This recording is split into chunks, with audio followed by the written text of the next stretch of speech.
Bang, biar berat badan nggak stuck gimana ya? Udah pusing lihat timbangan nggak mau turun lagi. Kita misalnya udah atur pola makan, berat badan udah turun tuh ya, 2 kilo sebulan misalnya, 3 kilo sebulan. Tapi kenapa setelah kita seminggu itu masih aja nggak ada penurunan berat badan? Nah di video kali ini gue mau kasih tahu buat teman-teman yang berat badannya stuck. Dan ini udah terapin ke klien-klien gue ya, yang contohnya 4 bulanan ini dari obesitas, sekarang kadar lemaknya udah mulai turun di bawah 20%. Kemudian yang satu lagi nih ya, sekarang otot perutnya udah mulai kelihatan, ataupun bahkan sebulan aja turun 10 kilo dan lingkar perutnya 11 cm, atau buat yang perempuan itu turun 19 cm ya, dan berat badannya hampir 5 kiloan. Dan mereka juga sempat stuck, tapi ini adalah 3 langkahnya supaya kita nggak stuck lagi berat badannya. Nah yang pertama, kita mau mengukur dulu lingkar perut kita dan juga berat badan kita di pagi hari setelah buang air kecil dan buang air besar ya. Karena apa? Karena nanti pada saat kita diet, apalagi kalau misalnya kita ditambah dengan latihan beban, nanti komposisi badannya bisa berubah ya, sehingga nanti berat badannya bisa stuck, tapi lingkar perut kita itu bisa turun. Dan itu adalah progres yang bagus. Jadi kita lanjutin aja program kita, itu bakalan minggu depan berat badannya ikutan turun lagi. Kecuali kalau misalnya kita udah 2 minggu tuh,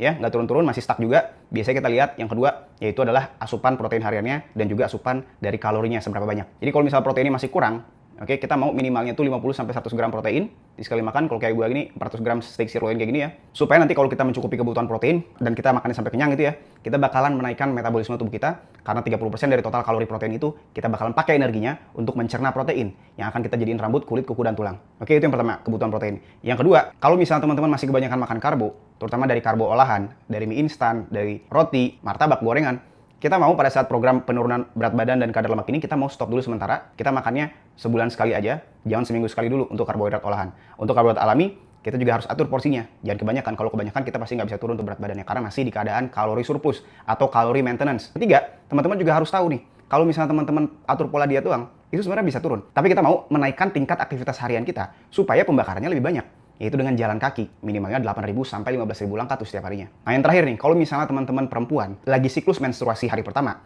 itu biasanya berat badannya naik karena ada gangguan hormon, jadi berat airnya akan naik. Oke, dan itu hal yang normal. Kecuali misalnya setelah mens gitu ya, kita masih berat badannya nggak turun-turun, berarti kita kalorinya malah surplus tuh biasanya di pada saat mens. Karena kan pada saat mens gangguan hormon, kita pengen yang manis-manis atau pengen karbo. Itu normal banget. Nah kita mau perhatiin yang terakhir ya, tidurnya tuh gimana? Kalau misalnya tidurnya masih kurang, kita bakalan mengalami kenaikan hormon kortisol atau hormon stres, otomatis efeknya adalah berat badan kita stuck. Oke, yang seharusnya berat badan tuh setiap minggunya itu turun ya, minimal lingkar perutnya 2 cm dan berat badannya minimal turunnya 2 kilo per minggu. Nah kalau misalnya teman-teman masih bingung dan pengen dibikinin program dietnya supaya kita bisa turun dengan efektif dan paling cepat, tapi tetap sehat dan bertenaga, gue bikinin program dietnya mau di rumah ataupun di luar, pesan ojek online-nya apa, makanan restorannya itu apa aja, makanan bahan-bahan di rumah itu apa aja, termasuk juga cara masaknya, dan juga program latihan di rumah ataupun di tempat gym, itu rutinitas hariannya dalam setiap minggunya itu ngapain aja. Nah kalau misalnya teman-teman tertarik di monitor langsung dari gue, teman-teman bisa langsung daftar aja di link di bio.